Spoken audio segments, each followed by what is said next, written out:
Yali Madad. So today we'll review some of the points from our last class on Chandraat. So I was thinking of second grade first. So when you're explaining Chandraat to second graders, younger children, what would you tell them? So it's first day of the moon, which gives you the opportunity to talk about moon calendar. Whereas living in America, we follow sun calendar. So the children needs to know there's two different kinds of calendar we follow. So moon calendar and importance of moon calendar. In Islam, we always follow moon calendar. And that is something new for them to understand and learn. Simple as that, and that's it, done. And then we can connect it to Sultan Muhammad Shah's Farman that this is the first day of the moon, it will bring happiness and spiritual peace. Now these are big terms for younger children. So when you talk to them, it will make you happy. And this happiness is different from the happiness you get in the world. When you get a toy or when you get a cake or candy, it's a different kind of happiness. It is from inside out. When you eat a cookie or cake you like, it's from outside and you take it inside. But this spiritual happiness is something from inside, and they'll be very curious about it. What does that mean? And then if we are older and they keep asking questions, then we can say, someday when you say, any day when you are saying tasbih or dua and you feel very happy, and when you concentrate, when you close your eyes and as if you are talking to Mawla in your heart, and when you feel happiness, that's the happiness Mawla Papa is talking about. So it's at a younger level, this is good enough, for them to try to think, oh, there's a happiness inside me too, which comes out. Okay, so that's one of the things we can talk about. And then, of course, Mawla said happiness and spiritual peace. Now, what is peace and what is spiritual peace? Then we have to talk about Chandraat Majlis. And in Chandraat Majlis, we talked about Bibi Fatima ki tasbih. And we have talked about this beautiful love story of Bibi Fatima. You can tell them love story, second grader. Make it very simple and easy. And then make it their love story. Because we love our Mawla Bapa. When we say tasbih, we get to see his spiritual didar. So that's another term, another for them to think about something. So spiritual didar is what? It's a didar which you do inside you. That's enough for them, second grade. But when you talk about spirituality, relate it to tasbihat. Now, why tasbihat? It is so important for our children to learn to say tasbihat from young age. Like for example, we see because we are exposed to Christian traditions, every child, a good Christian family will teach them at night time when you're going to bed, you always say, kneel down and say your prayers before you go to bed. Similarly, in Ismailis, we are expected to say tasbih every night. Do a sajda and then go to bed. And that's the beginning for them to know there is something spiritual and there is a spiritual didar and there is a spiritual peace. Okay, so these are all terms, but we are making very, very simple and introducing them. And what this will do, this will give them the habit of saying tasbihat daily. Another thing which we can say, like I was thinking of, because we are exposed to Christian mahal, right? We say that if you behave the whole year, you behave well, Santa will come and give you a gift. But you have to behave and you have to pray to him, you have to ask him.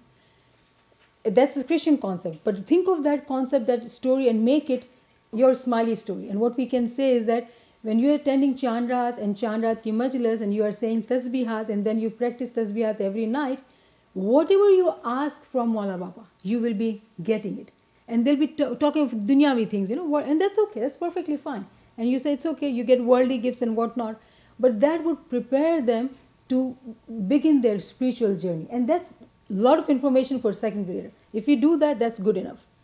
Now let's talk about fifth grade. Again, we need to talk about moon calendar. We can talk to them about moon representing Peer, sun representing Imam. So Chandraat is what actually? Chandraat. It's about the recognition of Peer. We have been talking about recognition of Imam, but here we are telling them to recognize the Peer. Okay? Because it's a moon night and night is hidden.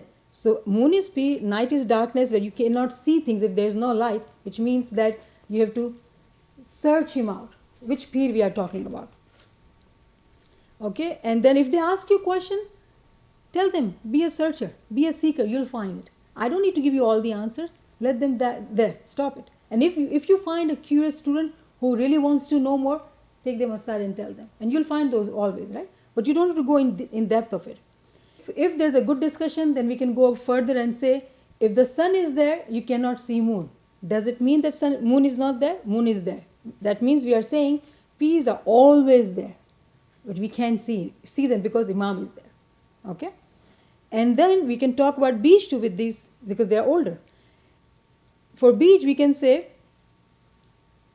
the reason we keep Rosa on the day of Chandraat if it falls on Friday, because those who reach the recognition and related to the love story Bibi Fatima.